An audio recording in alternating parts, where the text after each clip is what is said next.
Welcome to our 101st episode of Extraordinary Times. Over 100! Good try. Yeah.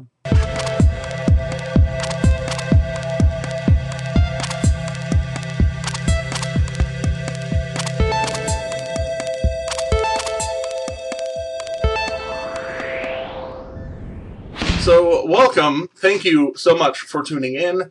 As always, we love you guys. Yeah. And, this is our big milestone, 100 episodes, at least here. And, yeah, it's big deal. Anyways, moving on. First story of the day. Kind of a throwback to when I wasn't here. Thanks for covering this, Jeremy. I forgot the number. 37B, that's what it is. X-37B. I'm terrible at remembering names. Unmanned space shuttle-looking thing was up in space for a while. It has finally landed and has landed safely. It actually was up there for an extra bit of time, as Jeremy covered, but it's back, and we know a few details about it. It's a lot of speculation, but really, we have no idea what it was doing up there. They claim there was something on there. It's totally classified.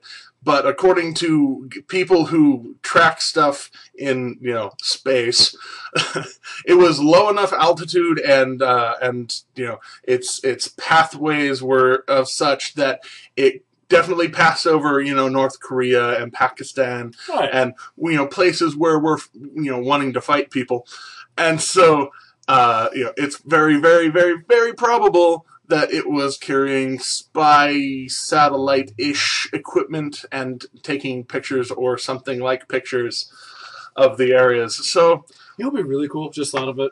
There were actually people in there, but it was like unmanned flight. Like the Google thing. Wink. And on to Greece, where they finally had some elections, and apparently their New Democracy Party, which we could, in America, compare to the Democrats, won by a narrow enough margin that, they won, but they're not, landslide victory. They apparently are pro-bailout and pro all these real liberal reforms over there, so hopefully over there it takes better than it is over here. And on to presidential-ish news. All right. Well, the president has hit his 100th time on the golf course. Overall, actually, he didn't actually start playing until he was elected, and it turns out, well, he really likes the game. I can understand. I love golf myself, but 100 times, that's like a golf game every 3.5 days since you've been elected. On average. As far as I can tell, he's playing full 18 holes, and he's like the 15th president to do it since Teddy Roosevelt. But, come on, this is kind of overdoing it in my mind.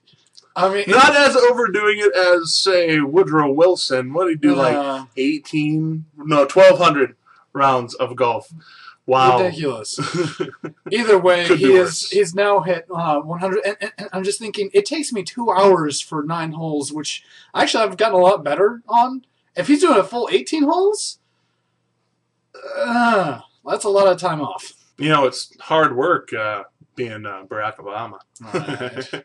Speaking of hard work and tax dollars being wasted, Roger Clemens, who apparently was charged for lying about using steroids, has been acquitted fully. He is facing no music, if you will, because basically the reasonable doubt that you have to overcome in a federal court, where the motives of the people accusing him of doping were just too shady.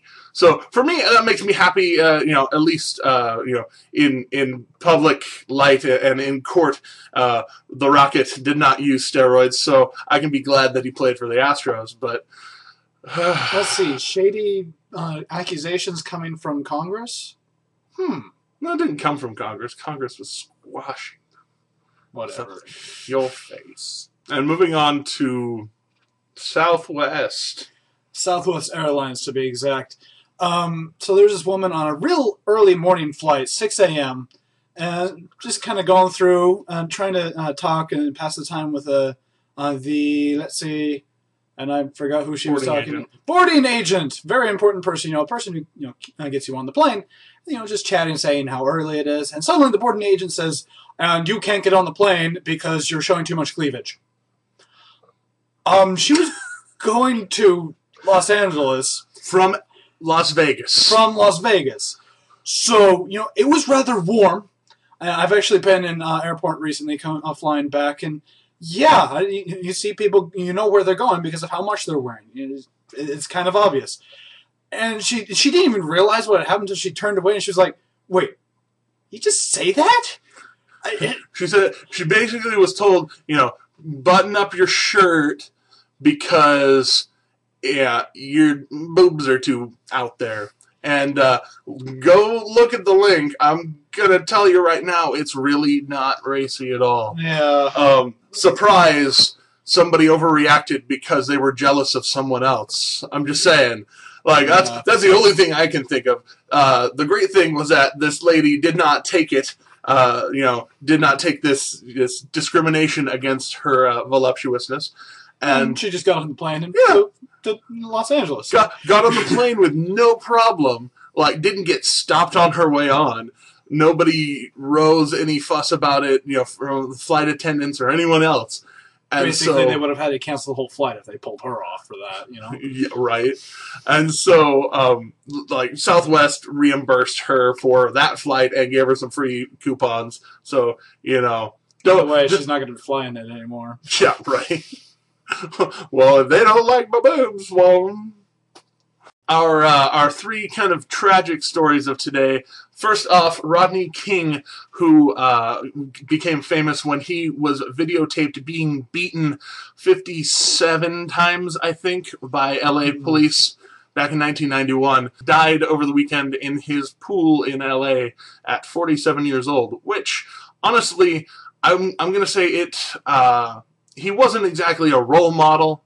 He was smoking pot. He was smoking pot, drinking alcohol, doing the LA thing. But I will say that he was fortunate enough to be able to help bring to light something that is very serious, a very serious, racial problem, especially in city police forces where they profile and they will use excessive force. Yeah, these guys are under they're cranked up really, really tight, but they don't have to release it that way. So he was able to basically poster child the idea of this is wrong. And the guys actually, or two of them were fully acquitted, and then two of them eventually were found guilty on civil rights charges and served 30 months in jail each. 30 months. For brutally assaulting a man. That's just stupid. All right, in this next story, I'm not going to say any names because I'm just going to murder them if I do. We'll just call him Crown Prince Naif. Right. I'm not even going to say that much. The Crown Prince of Saudi Arabia has passed away, which is really sad. He was a real big supporter of anti-terrorism. So in that area, real good ally for us, which is... also kind of troublesome as they now need to find a new heir to the throne. They're on the search right now. There's no real big word onto what they're going to do for all this, but well, at least know this much: a good man has passed. And lastly, but not leastly, also over there in the Middle East, the Taliban, who, of course, we have been bombing the bejesus out of for a while, have come out with a statement to say, you must end drone strikes in Pakistan, or we will stop using polio vaccines on our children. Wait. Really? So, what they're saying is, we are going to ruin the lives of our citizens, instead of giving them polio vaccinations that, well, I'm pretty sure we made for them, and ruin the lives of these children if we don't stop killing the leaders of a terrorist cell that is in power? That's hard choice. This is like a murderer saying, "Stop or I'll shoot." There are no words to convey how dumb this move is on their part. Considering it's the U.S. military. Well, against the U.S. military. Yeah. You know what the U.S. military does? They keep going. That's legit. And they may even say, "Oh, sure, we'll stop using drones. We'll just use our snipers instead." A joint task force between the United States Army Rangers, Navy SEALs, and Marine Force Recon. Okay. Done. We were being nice. We were being nice.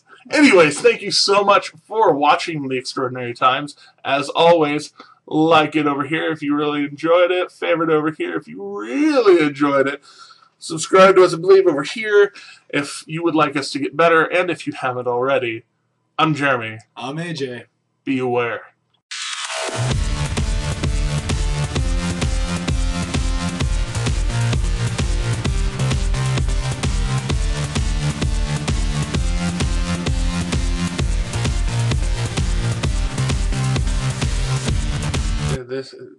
Today's Monday. Last Monday. The Friday before that was the actual 100th episode when I was in Utah.